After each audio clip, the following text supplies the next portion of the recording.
Statement देखा जो मुख्यमंत्री जी के विशेष सलाहकार हैं उन्होंने जो स्टेटमेंट दिया है वो बड़ा आश्चर्यजनक है। और क्योंकि वो मुख्यमंत्री जी ओएसडी का है इसलिए चिंता का विषय भी है। और इस पर मुझे पूरी उम्मीद है कि पार्टी कहीं ना कहीं इस पर ध्यान देगी कि एक क्यों कहा गया, क्या सच है क्या झूठ है। लेकिन ये ऐसा बोला इन्होंने, ये अपने आप में मैं समझता हूँ क्या संगठन जो परिणाम आए तो उसमें हमारी सरकार नहीं बन पाई। और जिस परंपरा को तोड़ने के लिए हम लोगों ने बहुत मेहनत करी और हर कोशिश करने के बावजूद भी हम कामयाब नहीं हो सके। निश्चित रूप से ये चिंता का विषय है क्योंकि पूरी ताकत हम लोगों ने लगाई, सारी मेहनत करी और हर बार हम सरकार बनाने के बाद रिपीट नहीं कर पाते हैं। इस बार दोबारा वो हुआ, इस बात का खेद हम सबको है और इस पर चिंतन भी करना पड़ेगा, आत्मचिंतन भी करना पड़ेगा हर स्तर पर कि कहाँ कमियां रहीं। सरकार रिपीट करना सबका उद्देश्य है, इसके बारे में और ऑनेस्टली आत्मविश्लेषण करना चाहिए, करना पड़ेगा और बहुत ईमानदारी से इसका विश्लेषण हम करेंगे। देखिए नतीजे तो जिस प्रकार छत्तीसगढ़ में और मध्य प्रदेश में है और राजस्थान में तो फिर भी डाउटफुल मानती थी और छत्तीसगढ़ और मध्य प्रदेश में तो एक धारणा थी कि कांग्रेस जीत रही है और नतीजे जो आए वो बिल्कुल अप्रत्याशित आए हैं। वोट शेयर कम नहीं हुआ है, ना राजस्थान में, ना मध्य प्रदेश में, ना छत्तीसगढ़ में। जो पहले वोट शेयर था वो आज भी कायम है कांग्रेस के पास। ये शुभ संकेत है आगे के लिए। पर बीजेपी का वोट शेयर है, वो जो पहले इंडिपेंडेंट थे या कोई भी थे, वोट शेयर उनके पास चला गया।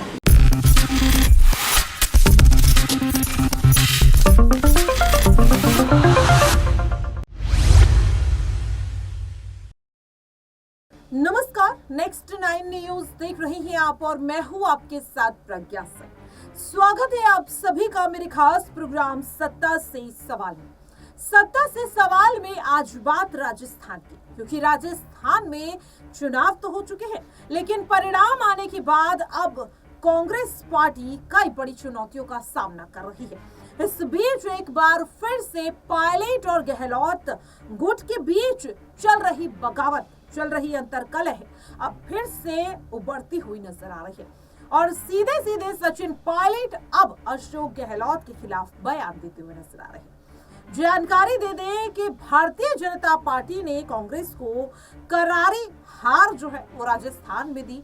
न केवल राजस्थान बल्कि छत्तीसगढ़ और मध्य प्रदेश में भी पांचों राज्यों में पूर्ण बहुमत के साथ सरकार बनाने वाला दावा कांग्रेस का पूरी तरह से फेल हो चुका है और अब बारी है हार का सामना करने की। हार का सामना करने के लिए मीडिया के सामने पहुंचे सचिन पायलट, जहां एक और हार पर लीपापोती करते हुए नजर आए तो वहीं एक सवाल ने फिर से अशोक गहलोत पर कई बड़े सवाल खड़े कर दिए।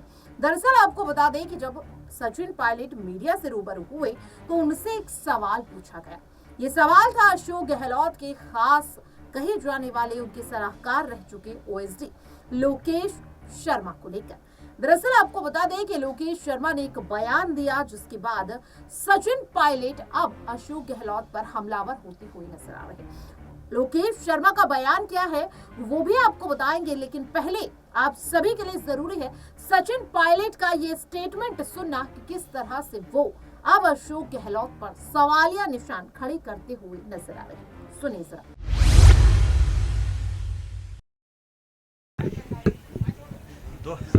2024 और 28 के लिए जो है जोश बढ़ने का मूल मंत्र क्या रहने वाला है?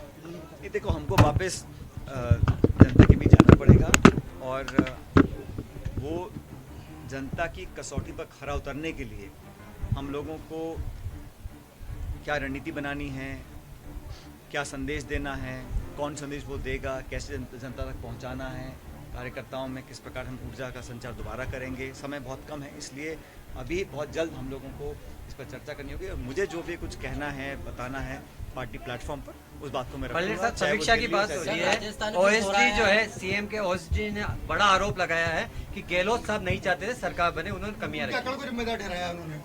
मैंने भी वो स्टेटमेंट देखा जो मुख्यमंत्री जी के विशेष सलाहकार क्या नाम है उनका, उन्होंने जो स्टेटमेंट दिया है वो बड़ा आश्चर्यजनक है और क्योंकि वो मुख्यमंत्री जी के ओएसडी का है इसलिए चिंता का विषय भी है और इस पर मुझे पूरी उम्मीद है कि पार्टी कहीं ना कहीं इस पर ध्यान देगी कि ये क्यों कहा गया, क्या सच है क्या झूठ है, लेकिन ये ऐसा बोला इन्होंने, ये अपने आप में मैं समझता हूँ क्या बड़ा संगठन- चिंता का विषय है। राजस्थान क्या में फिर हो संगठन रहा है कि एक में- बार राज बदलेगा, रिवाज नहीं। क्या संगठन के अंदर और टिकटों में नए चेहरों को लाया जाता तो उसका फायदा ये कांग्रेस को सारी होता? बातें हैं विश्लेषण की हैं, आपने ये बात आप रखी थी? निवेदन करेंगे।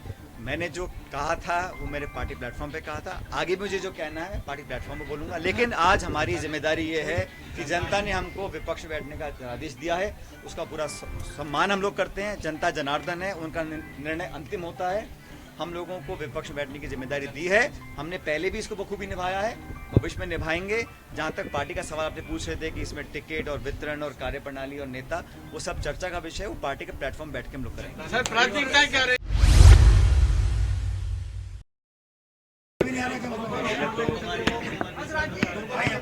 कल मतगणना हुई और विधानसभा क्षेत्र से अच्छा बहुमत लेके पब्लिक ने, मतदाताओं ने आशीर्वाद दिया है। तो आज मैं सभी कार्यकर्ताओं का धन्यवाद करने के लिए क्षेत्र में हूँ और सभी मतदाताओं का मैंने बहुत आभार व्यक्त किया है कि इतना असीम प्रेम और आशीर्वाद मुझे मिला। एक भारी बहुमत के साथ कांग्रेस पार्टी की जीत हुई, तो सभी लोगों ने जो कई हफ्तों तक दिन रात मेहनत करी, हमारे कार्यकर्ताओं ने, लोगों ने, आमजन ने, उन सबका मैंने आभार व्यक्त किया है, उनको धन्यवाद ज्ञापित किया है और इस बात का आश्वासन उनको दिया है कि विकास की जो हमने शुरुआत करी है 5 साल पहले, उसमें कमी नहीं आने देंगे और पूरी लगन से, पूरी ताकत से, पूरी शिद्दत से, पूरी ईमानदारी से जो विकास का काम हमने चालू किया है उसको बिना रोक टोक अगले 5 साल तक चालू करते रहेंगे। जो परिणाम आए तो उसमें हमारी सरकार नहीं बन पाई और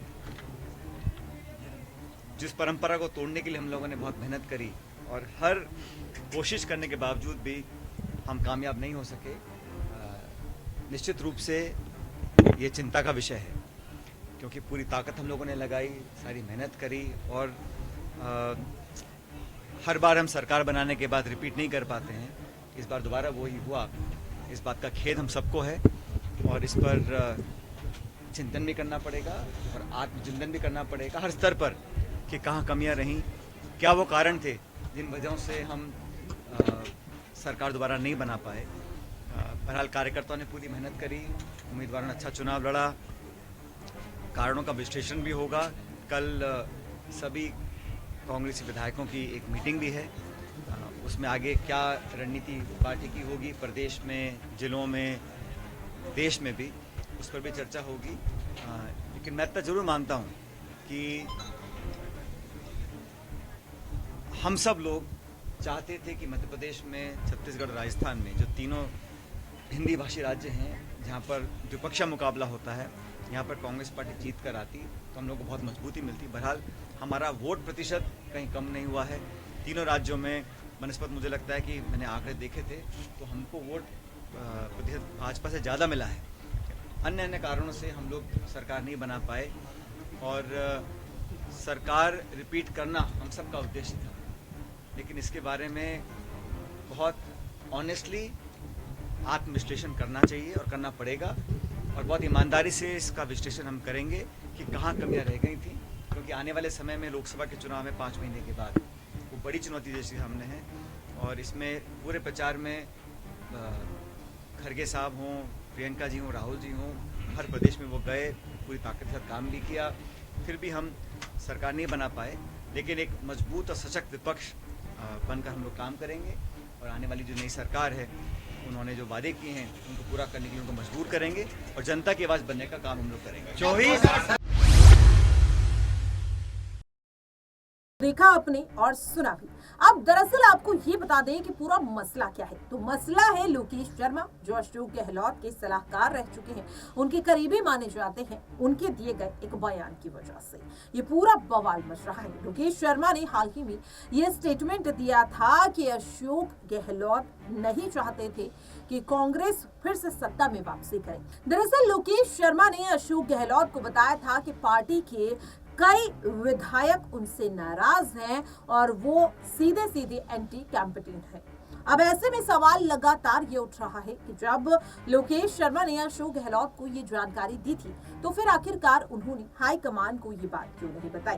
कई विधायक जो सीधे सीधे कांग्रेस पार्टी के खिलाफ खड़े हुए नजर आ रहे हैं, लेकिन उस वक्त अशोक गहलोत ने लोकेश शर्मा की बात को ये कहकर टाल दिया कि ये वो विधायक है जिन्होंने कई बार सरकार बचाने में उनकी मदद की है और इसी गलती की वजह से आज कांग्रेस राजस्थान में सत्ता से हाथ धो बैठी है।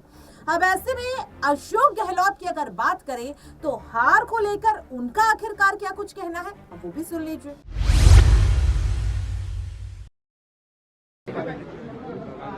नवनिर्वाचित विधायक की बैठक हुई बहुत ही अच्छे माहौल में। विधायक दल की बैठक में प्रस्ताव पास हुआ है कि भाई हाईकमान जिसको बनाएगा नेता विधायक दल का, उसको मुझसे स्वीकार करना, सर्वसम्मति प्रस्ताव पास हुआ।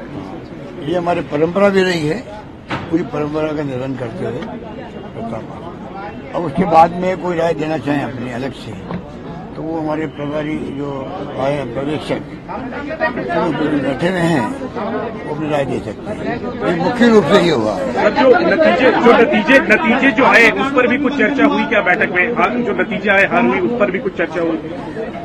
देखिए, नतीजे तो जिस प्रकार छत्तीसगढ़ में और मध्य प्रदेश में और राजस्थान में तो फिर भी डाउटफुल मानती थी, और छत्तीसगढ़ और मध्य प्रदेश में तो एक धारणा थी कि कांग्रेस जीत रही है, और नतीजे जो आए वो बिल्कुल अप्रत्याशित आए हैं। वोट शेयर कम नहीं हुआ है, ना राजस्थान में, ना मध्य प्रदेश में, ना छत्तीसगढ़ में। जो पहले वोट शेयर था वो आज भी कायम है कांग्रेस पार्टी। ये शुभ संकेत है आगे के लिए।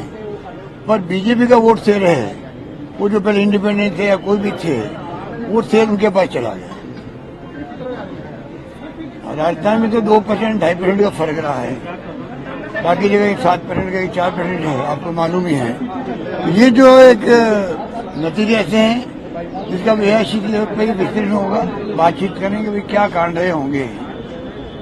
ये तो राजस्थान, मध्य प्रदेश, छत्तीसगढ़, मिजोरम सभी चुनाव हुए हैं, तो ये काम तो अखिल भारतीय स्तर पर होगा कि भाई क्या कारण रहे होंगे। पर मेरा मानना है कि हमें लग रहा था कि सरकार बन जाएगी इस बार राजस्थान के अंदर। हर व्यक्ति जवान में ही था भाई, अच्छे काम किए सरकार ने।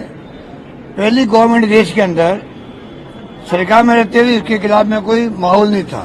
ये पहली गवर्नमेंट जो एंटी इनकम्बेंसी कहलाती है, सत्ता विरोधी लहर, वो चाहे मीडिया वाले हो चाहे कोई भी हो, एक स्वर में कहती थी कि राजस्थान वो राज्य देश के अंदर है, वरना जो सरकार होती है थोड़ी बहुत तो सत्ता विरोधी लहर हो ही जाती है। ये वो प्रदेश था जहाँ बिल्कुल ही नहीं थी। शानदार स्कीमें थी, शानदार कानून पास किए और शानदार तरीके से गारंटी दी हम लोगों ने, परफॉर्मेंस अच्छे किए, लागू हुई गारंटी भी और स्कीमें हमारी, सब कुछ ठीक लग रहा था लोगों को, इसलिए हर आदमी जवान पे था सरकार तो रिपीट होगी। उसके बाद में भी जो हमारे विपक्ष के लोग आए, प्रधानमंत्री जी, गृह मंत्री जी, 5-7 मुख्यमंत्री, उनकी अप्रोच विधानसभा चुनाव वाली नहीं थी जो होनी चाहिए थी। जब हम संघर्ष कर रहे हैं, लोकल इश्यू क्या है, विकास के मुद्दे पर हम लोग चाहते थे चुनाव हो और जनता फैसला करे उसके बाद में, उसकी बजाय विकास के मुद्दे पर, परफॉर्मेंस पर, हमारी कोई गलतियां हैं, कमियां हैं, इसकी में कोई कमी है, उस पर डिस्कशन नहीं किया उन्होंने। वो इसको कन्हैयालाल पे ले गए और झूठ बोले इन्होंने, उसको 5 लाख दिए, मुस्लिम को 50 लाख दे दिए, तो ये 50 लाख उसी को दिए थे कन्हैयालाल को। तो जिस प्रकार की अफवाहें चले ही गई झूठ बोल बोल करके, ये शोभा नहीं देता बड़े नेताओं को, बीजेपी के नेताओं को, झूठ बोल के राजनीति करे, झूठ बोल के भ्रमित पैदा करे, लोगों को भ्रम पैदा करे, गुमराह करे, ये शोभा नहीं देता उनको। पर पूरा झूठ बोला गया, पर्सन बनाया गया झूठ बोलने का, महिला बच्चा। तो देखा आपने, अब सुना भी, और अब सवाल लगातार ये बन रहा है कि आखिरकार कांग्रेस पार्टी राजस्थान में आज जिस हार का सामना कर रही है, आखिरकार वो किसकी गलती की वजह से है? अशोक गहलोत की लापरवाही की वजह से, उनके ओवर कॉन्फिडेंस की वजह से, या फिर कांग्रेस पार्टी द्वारा बरती गई ढिलाई की वजह से? क्योंकि इस बात को नकारा नहीं जा सकता कि आज जो तमाम बैठकें कांग्रेस पार्टी करती हुई नजर आ रही है, अगर वही बैठकें अशोक गहलोत के साथ की गई होती तो शायद आज कांग्रेस जीत का जश्न मना रही थी। हालांकि राजस्थान में मिली करारी हार के लिए आखिरकार कौन जिम्मेदार है? आपको क्या लगता है? आप अपनी राय कमेंट बॉक्स में शेयर कर सकते हैं। फिलहाल के लिए मेरे खास प्रोग्राम सत्ता से सवाल में इतना ही। बाकी की तमाम अपडेट्स के लिए आप देखते रहिए नेक्स्ट 9 न्यूज।